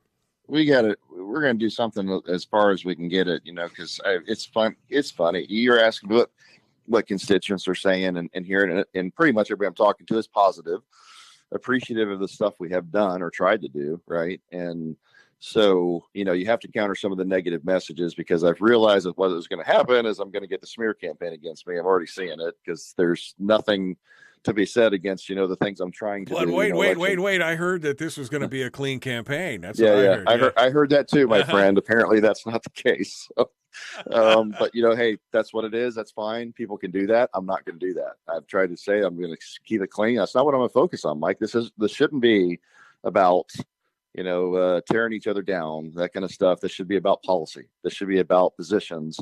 And that's what I'm going to focus on, because that's where I focused on the whole time. This, and the only time I've had to take that on is, for example, when Giessel was punishing all of us and for not doing what we were told, right? I mean, sometimes you got to take a person on, or some people, or a binding caucus or whatever. But, what we should really be discussing at this time, when you're in campaign season and we're looking at who we're going to send back that's going to have power over us to make laws and do things, we should be talking about positions, policies, right. And that's where I'm going to stay focused. So I've had some stuff happen the last few weeks, and so I'll tie one in. I mean, former Mayor Wasilla, was going around telling people, literally, because I had half a dozen people tell me that, yeah, he's coming up and telling us, Mike, is it true? You've never been to Valdez, and you've never, you don't care about it, and it's too small for you. I'm like, what? Oh yeah, he just told us. This was one just told us like today. He just told us today. You've never been there. Is that true? I'm like, wow, really? We're going to do this? Wow. I'm like, all right, so let me tell you what happened. In 2018, we were there 4 times. And that's, it's like a 6-hour drive. It's a lot to get there. Right. I said, it is way over there. And I said, I went there 4 times in 2018, including in their parade on Gold Rush days, and went there and had a 10, but never been there, only 4 times that year. 2019, we went there 3 times, had town halls, a full one inside the LIO there. But, hey, I guess it's not important to me. Now, I will say, fair enough, 2020, we didn't go anywhere. Why not? Because nobody would talk to you, because it was COVID and everybody was afraid. So 2020 was a wash. We did go back in 21, but nobody still wanted to meet because the Delta variant was out, right? And everybody was still afraid. Right. We talked to a few people, but we didn't do much. Well, now we're back to 2022 and everybody wants to have you again. So you're seeing these kind of things again here. We do a good job of tearing each other apart for the Democrats. We do their work for them. But I'm like, come on, guys, let's not do this. I was thinking about this. I was thinking about this the other day, Mike. It's almost like there's 3 parties, right? There's the conservatives and the smaller government people and the Republicans, and then there's the business as usual crowd, the Giessels, the Stedmans, the people like that, and then there's the Democrats, and the moderate people have got no problem trying to tear apart anybody else as long as they remain in power, it seems like. So this analogy that we've been using of circling the wagons and shooting inward, I mean, I think at some point you got to acknowledge that it's intentional and these guys are just working within the party to be a third party at that point. I just, that's my take on it anyway. I've been thinking about this the last couple of days. No, you're not necessarily wrong. I mean, if people want the seat, they want the power, the prestige, the title. I mean, it's clear to me that's what's happening here, but it happens. Some people, that's what they've always wanted to be a politician, hear that. Can't wait to have that. I don't know why. That's crazy to me. But, for a lot of people, and think about it, Mike, we have been changing people out. That's been a positive. I'm a fan of that, right? Of not having people that sit there for 20 or 30 years. But there's only 4 that have been there since 2005. Everybody else has changed hands in the legislature. So that's, the people are doing a good job of changing them. In the last 6, 7, 8 years, I'd have to look at the numbers, probably the better part of, well over half, maybe almost 2/3 of the legislature has changed hands. So that's a good thing. The people are not leaving the same people in office anymore forever. There's a couple of the old guard that are there, but they come from districts that are just going to keep sending them back until, they can't. Right. And so there's a few out there. Unfortunately, those few end up holding inordinate amounts of power because everybody defers to them. And that's a bit of a problem. I've never been a fan of that. People talk about term limits, and some people hate them, some people love them. But the Matsu just passed. You saw that, right? Lifetime term limits for the borough. And I think that's a great idea to force people to not be politicians forever. But that's a whole nother battle and a tough one to, climb, right? Because unless a citizen, initiative is started, you're never going to get some of these legislators that want to be there forever to bow out. But then you look at this year and you're like, whoa. I mean, this was like a clean sweep. I mean, some legislators just self-eliminated. This is like SEAL training, and they're up there ringing the bell, ding, ding, ding. Out. I mean, what, 10? 11 have decided not to rerun for their original seats. Yeah. That's just a big, that's a big change. Oh, it's huge. It's huge. Well, let's talk about the issues here. We got about 4 or 5 minutes. Let's talk about some of the issues, you were just saying with policies and things like that. What is Mike Shower running on? I mean, what are you going out there and when you're talking to people, what is the primary thing? Are we talking about a full PFD? Are we talking about a balanced budget, a constitutional amendment for a spending cap? What are the things that are important first and foremost? What are you hearing? Well, I'll tell you, Mike, for you and I, and the crowd on this radio show, your show knows, we've talked relentlessly about these things for years. You've had your charter changes forever. Nothing has changed for me. There is one thing I'm cautious of regarding how we're going to organize and do things, because I'm hearing people like a former House member down Eagle River, Sadler, who I just found out in the last couple of days. I've had a couple candidates reaching out to me saying, hey, this guy Sadler is coming out saying, man, he's trying to tell other people that are running, got to have binding caucus, man. He says, it's the only way it's ever going to work. I'm like, oh boy, here we go again. So now you got a retread coming in. That's a former one that loves the binding caucus, is trying to convince other people. I've heard that rumbling in the Senate that there's some staffers and stuff running around saying, man, if we don't have a binding caucus, we're never going to make it work. I'm like, here we go again. That's why I told you I tried to file legislation, which I will try again, to make that very unethical way of doing business. But it's never, some things are never dead, Mike, like taxes. They're there forever. So there are still people. All of the new people coming in, most of them are like, yeah, absolutely not. We're not doing that. Nobody's going to tell me how to vote.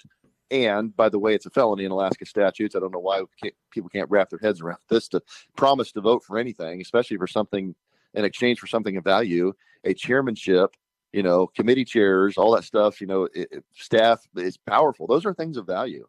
And, anyways, but the point is, it doesn't seem to be dead. I'm still whack-a-mole on that thing, but I'm having to go back and fight that battle again. And so that's one that I'm cautious of, but the rest of it is the same. And tell me when we run it before we run out of time. But the big stuff, we can keep talking about it, is comprehensive energy, cut first. There's two: comprehensive fiscal policy, which includes protecting the PFD, just like we talked about from the policy working group. It includes the constitutional spending cap. It includes the reductions to spending. It includes looking at how we would balance with taxes if we have to do that. And you and I both know the math, Mike. We've talked about it. I said, if we're going to keep spending like we are and we can't reduce because we tried, or at least not enough, we can't keep spending at the rate we are. And that includes PFD spending, all of it together. We can't spend at this rate without drawing down savings. Right. I'm not saying I want to do that. I'm saying you tell me how we make the math work, because as we've said, it's a math and a political problem. You got to do both. So the comprehensive fiscal policy that's going to make us stop fighting about this every year, so we have something solid and locked away in the Constitution so it's on autopilot, is a critical aspect for me. Critical. Because without it, we just keep doing what we're doing. It's ridiculous. So that's one. Two is a comprehensive energy policy, because we don't have one. And you and I both know that with the price of fuel, which drives the price of energy, which drives economic growth, which is what we really need, is a big deal. And we are, it's going through the roof right now. So our own energy with natural gas, oil, et cetera, but also whether we're going to do hydro or solar, geothermal, micronuclear, whatever it is, we have to have a plan. And we don't have one right now. And so I know the governor was talking about gas line again. And I, of course, I talked to him before, I've heard about this, and it's like, China, are you going to say the C word to me? Because if you're saying the C word, we're going to go to war on this one. I'm not doing this with China. Exactly. I hear it's more like Japan and other stuff, which that's fine with me. I just don't want the benefactor to be that big country, because they don't have our best interest. And then there's the other important issues that haven't stopped. Election integrity. And Mike, we were minutes, what I tell you before, like 20 or 30 minutes from getting something passed there, but Legal sat on that for 24 hours. Wilikowski was pissed. Begich was pissed. Tuck and myself 3 Democrats and me trying to get that across the finish line. Election integrity, right? I mean, we had one. It had a lot of the major tenets. Right, ready ballot to go. Hearing, ballot tracking. Yeah. Are we got to stop? No. It just you were ready to go with this, and they just held on to it and held it back. Well, it wasn't them. It was the Ledge Legal folks. Like I said, we filed it. The amendment for it. Bulikowski took it. All his staff. We had it, and they just sat on it, and we didn't get it back until inside an hour before the end of the session. So, I mean, Mike, we took one of the most contentious issues, Chris Tuck and I did, and we almost got that across the finish line through both of those bodies. And it had big stuff. It had cleaning up the voter rolls. It had cybersecurity, ballot tracking, ballot custody, open source software to get rid of Dominion. It had a lot of the stuff that we wanted this close. So that's got to happen too. That's a big deal for us and conservatives in the state. You know that. I'm still on the judicial reform. I think we have to change how we select our judges, do it like California and other states that have a better system, in my opinion. It's not the Missouri plan, where we have some input from the people and some elected, judges. As you move through it, there's different ways of doing it. So those are the big things, Mike. It's policy stuff. But writing the course of this ship on the fiscal side almost overrides everything else. Right. Because it is taking the oxygen out of the room of this state. Our policy as a petro state based on oil continues to change year after year, so we're not a stable place to do business. So having people come up and invest and grow this state and all that long term is hard to do, because everybody goes, Alaska, you change your tax policy every 6 months. It's like, we don't want to do business there. Yeah. So those are the big ones, Mike. They haven't changed, and we haven't fixed them yet. I mean, I've been a part of all of those things. Bills filed for this, all this different stuff, and so close on some of them. I mean, the fiscal policy works. 7 Democrats and 5 Republicans as one of those Republicans, and we found a way. And we were very opposite. I mean, we've gone through it before, but we were this close. I mean, it was all sitting there, and the leadership in the last year just wouldn't touch it. They wouldn't touch it. The business as usual club, they're out in full force. I mean, quite honestly, they're out in full force in the polls. You could see that now. I mean, Dan Sadler, you mentioned that he's running against Sharon Jackson in District 24. I think we now know which one we need to represent, because one is for and one is against. We saw, what's going on in your race. I mean, kind of the business as usual crowd supporting that. We've seen that up in Fairbanks for the Senate race with Click Bishop and Elijah Verhagen going back and forth. I mean, I think we need to start picking these candidates out that are not the business as usual crowd and make sure we get enough support behind them. We definitely want the people, first, that aren't going to want to buy any caucus, because we've seen how bad that is. That gives power to a small number of people to shove their agenda and their position and their budget down everybody else's throats, like it or not. It also gives top cover for people that might be deep state-ish types to say, well, I had to vote for it or else, It's like, well, okay, how about the or else, and just don't do that. But anyways, so made a lot of ground up. It's really cool, because I will tell you on that one, it's like the couple the couple candidates that reached out to me both looked at that dude and said, no way, what are you, nuts? I'm not doing that. Exactly. So, are you crazy? Biden caucus? That makes no sense. All right, we got to go. Mike Shower's our guest. We're going to give him free reign. Up next, The Michael Duke Show. Common sense, liberty-based, for Anything on Radio.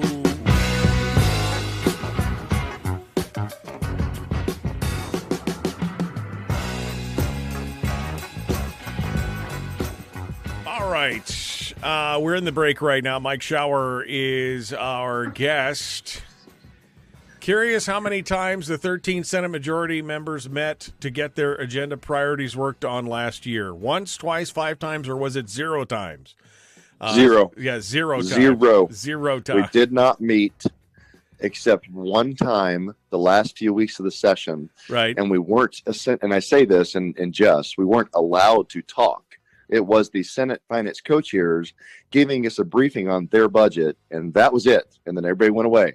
As soon as they did that, a couple of legislators got and left the room. So there was only like 5 of us left. We're like, well, I guess we're not talking. So, 0, right, brother. I mean, we did 0. But I thought that wait, the Senate president assured us that the Senate Finance Committee was going to be executing the will of the majority. Nope. Am I wrong there? Nope. Didn't happen.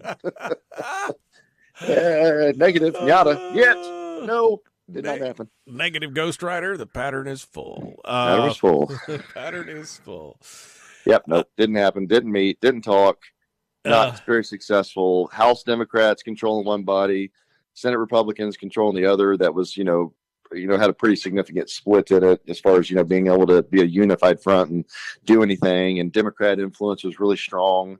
So it's just, again, dysfunctional, and so you got a governor that's trying some stuff. You have one faction in the Senate trying, to work there, but others fighting it. You got a House that's doing its own thing with about, 14, 15 Democrats that are way off the reservation compared to the rest of the state. And it's just micro chocolate mess. Yeah. Well, if you're a red state, if just, Alaska voted for Trump and Sullivan, I'm like, yeah, but we're not red. No, we're not blue in the traditional sense of lower 48. We're this weird Alaska purple, exactly. Because we're very independent.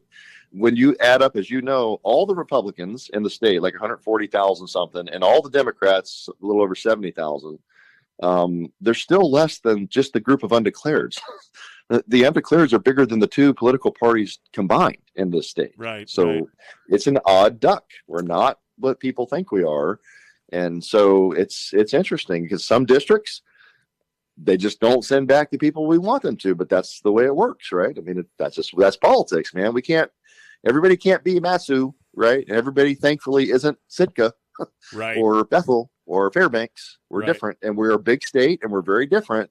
And there's a lot of almost what I would call micro populations, right? Yeah, no, Juneau, I agree. Its own bubble, way out there from everybody else. Bethel, its own bubble, way over there. Fairbanks, we're really spread out, and those areas are quite different from each other. Yeah, no, I would agree with that for sure. One question I've been asking legislators that come on who are running for re-election is, one of the big problems that we have, and one of the focal points of this problem is this conflict between the statutory PFD law and SB 26, the POMV law. I mean, we never had a problem before then because that was the law. That was the only law in the books. As soon as they put SB 26 on, now they could go, oh, no, we're going to follow this law. I mean, that law, and we're not going to, it's going to conflict, but we choose one. We choose this one. Where are you on repealing SB 26 and so that there's only one choice in law, and that is the statutory PFD? What's your position on that? Are you in favor of repealing it? Yes, and I'll tell you why. I mean, we said this a few weeks ago. I'm sure you remember that. But what I see out of this is I have been trying my best to work inside the system, right? I'm one guy out of 60. There's only so much we can do, as we're all well aware of. And we haven't had the votes we've needed to, even until this year, when my amendment magically passed the Senate by one vote. And we got a full statutory PFD, of course, voted down in the House a few days later, but whatever. It's the first time it's happened since I've been there that we actually had a body pass a statutory PFD. So when you go back a couple of years ago, earlier this, maybe it was last year. I've lost track. I think it was last year. We had that PhD wealth fund endowment manager, from, I think it was Norway, I believe. And he was like, yeah, POMVs is great, do this all over the world. But, there are some questions asked, like there's some danger because in bad times, if you have a set draw, you can actually start pulling your fund down, right? Too much. If it's growing, it's fine. So, he told us that, and I started thinking to myself, I'm like, well, so we could actually overdraw the fund because these people in their infinite wisdom passed SB 26 because that's what they wanted.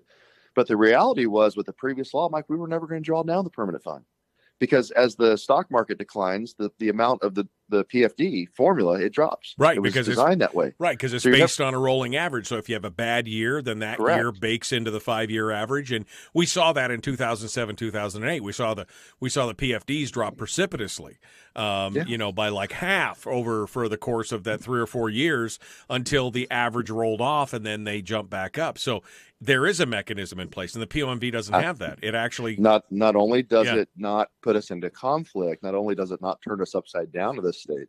I'll be done, like Bill Walker did when he stopped following that law and the legislature passed SB 26 with the POV. But it worked, and we were following the law, and I think it prevents us from actually hurting the fund. So I actually think that may be the best path, my friend. All right, we're going to jump into this. The Michael Duke Show, Common Sense, Liberty-Based, Free Thinking Radio. Let's get it on. Here we go. Like and share, like and follow. Do all the YouTube-y stuff. Here we go.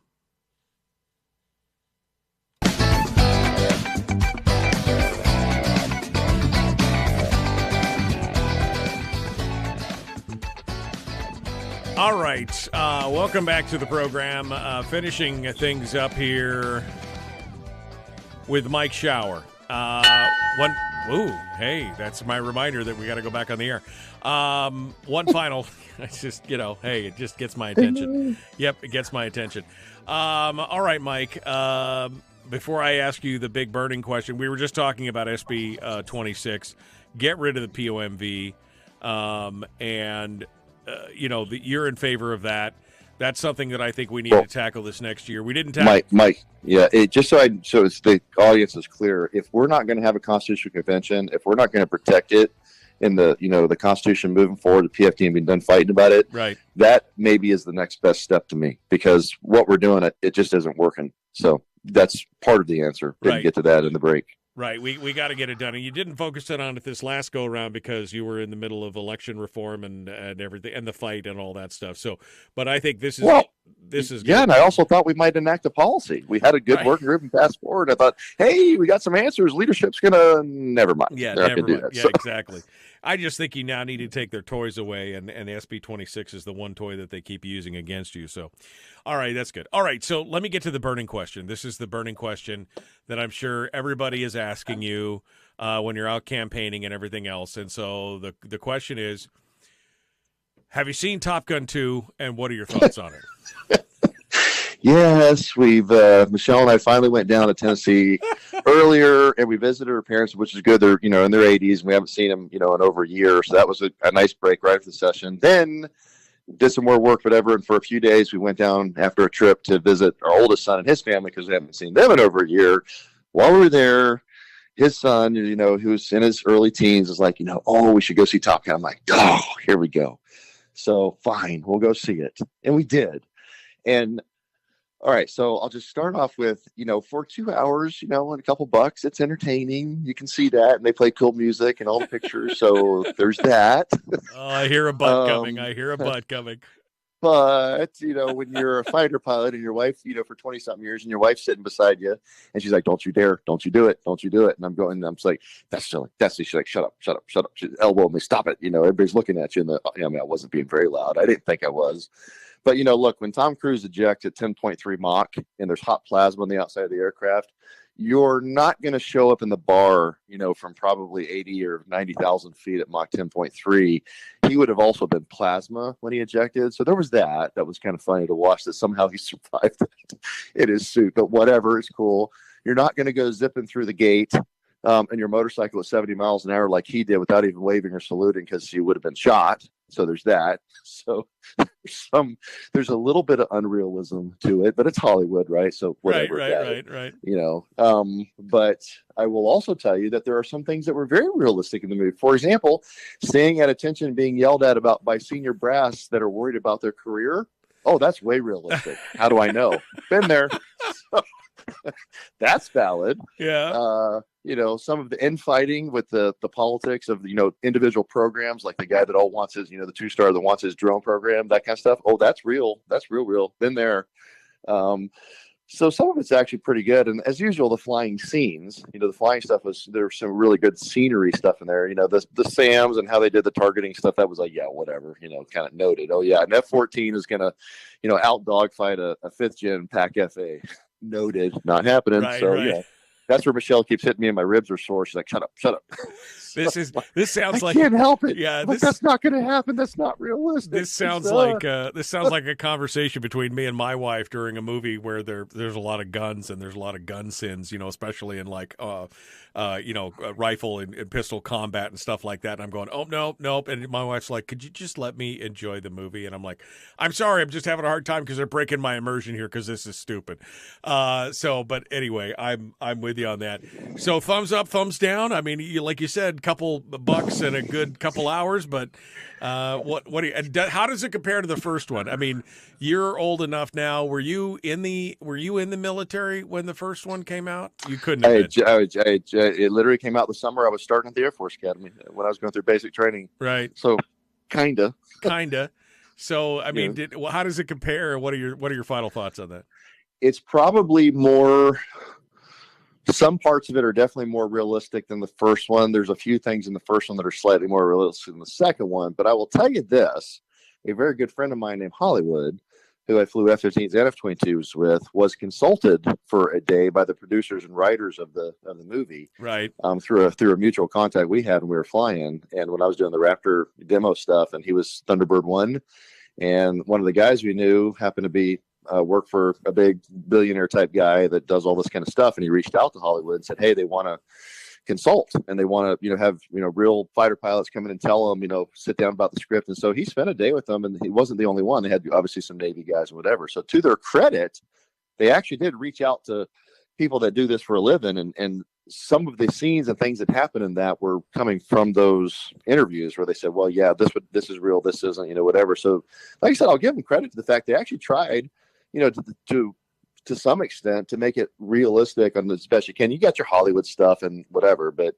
they gave it the old college try. And like I said, it is entertaining. The flying scenes are really cool. And if you can get past the tactics and some of the other silly stuff that if you did it for a living, you would know is not that. Right. Yeah, thumbs up. It's entertaining. Okay, I'll give good. it that. All right, good.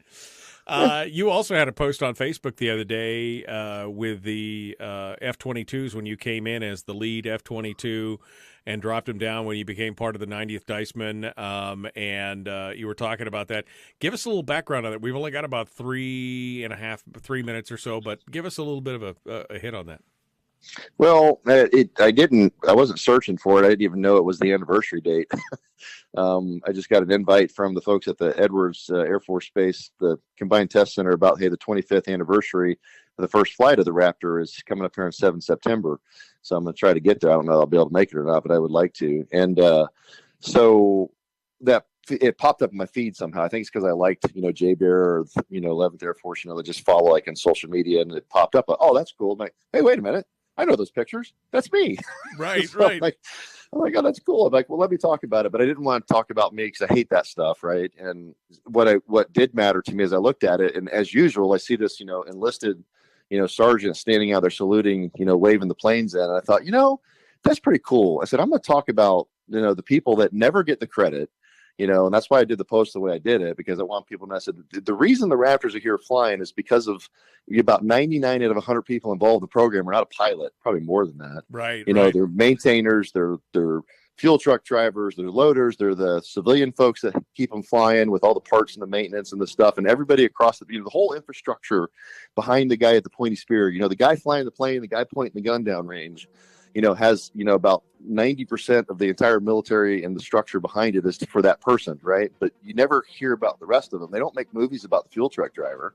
They don't make a Top Gun. Right. They don't make movies about the cook. Yeah, or exactly. But without those, it doesn't happen. And so I wanted the post to talk about the other people and everything they did to make those shiny airplanes, show up, work, be successful. And that's why it mattered to me, because there were so many great guys and gals that I worked with that you never hear about. Yeah. I get interviews all the time. So what? What about the people that do it every day and nobody ever says thanks to them? Yeah, no, it was a great post. It was really, but fake news, Shower. Those planes are not shiny. They're radar absorbing, so they're not shiny. Fake news. That's because of the stuff in the skin. But I won't go there because that could get into classified conversations, and you will have somebody show up to talk to you, Mister. Gotta go. The Michael Duke Show, Common Sense Radio. All right, my friend. Well, that's good. I read the post. I thought that was really interesting to think about, because you're right. The one guy has got 100 or 150 people making sure that he could fly that plane, and yet he's the one that gets all the bragging rights. And so it's good stuff. I really enjoyed that post. Yeah, I appreciate that, man. It's about those guys, and it's cool, in one sense, to be a part of the history. Because, I look back on my career and I'm like, wow. I'm like, it wasn't, because I was Mr. the best guy ever. A lot of it was just because I happened to be in the right place at the right time. In the F-15, I was at the pinnacle of the aircraft, for its capability and its reputation and all that stuff, and then I get to be in this brand new 5th gen aircraft, and do cool stuff with it and all that. And, it wasn't, and a lot of it like it is in life, right? It's, as the saying goes, timing is everything. Right. If you have bad timing, you can be the best one in the world and never have a shot at it. And, if you have excellent timing, you could be a knucklehead and still get a shot at it. Right, so, right place, right time. I'm not going to say which. Yeah. I'm not going to say which one I believe I am, but is there a middle ground there? Is there a middle ground? I'm just asking.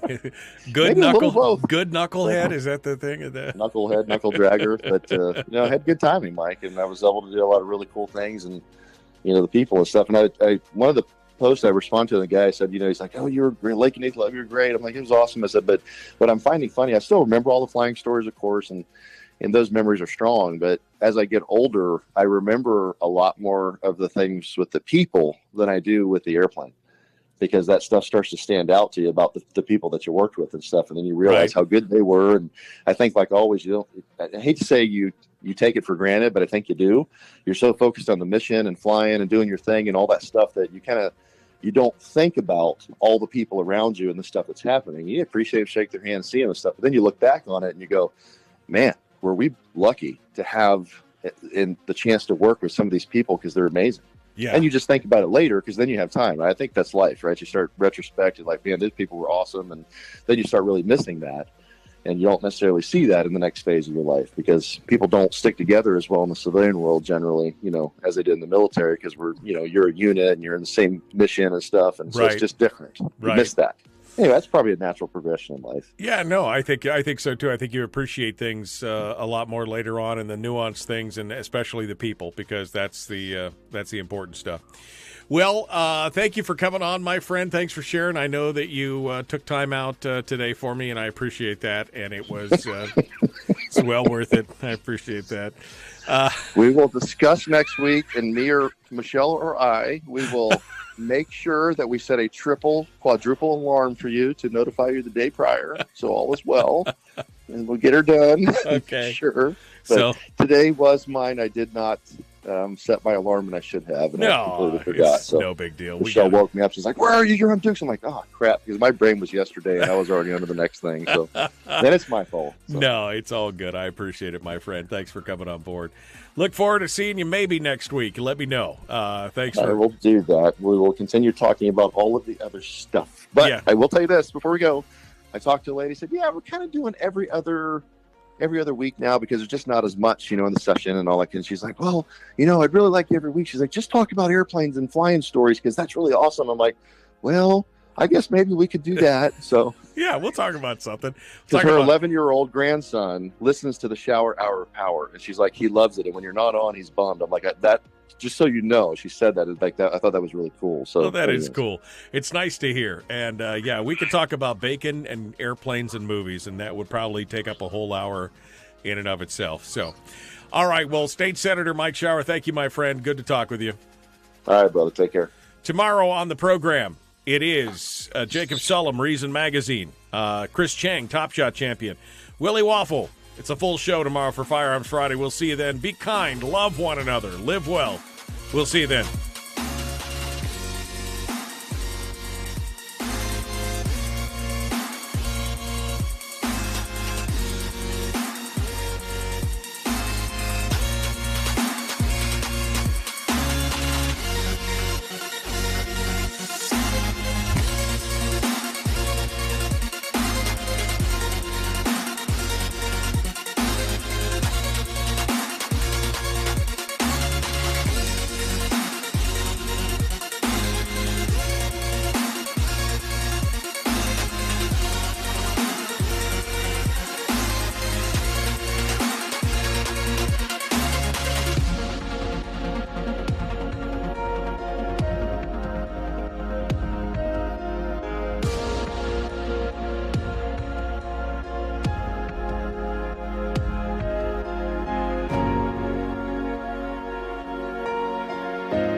We've shed our terrestrial radio skin, and now we are slimy lizard internet people. It's the Michael Dukes Show.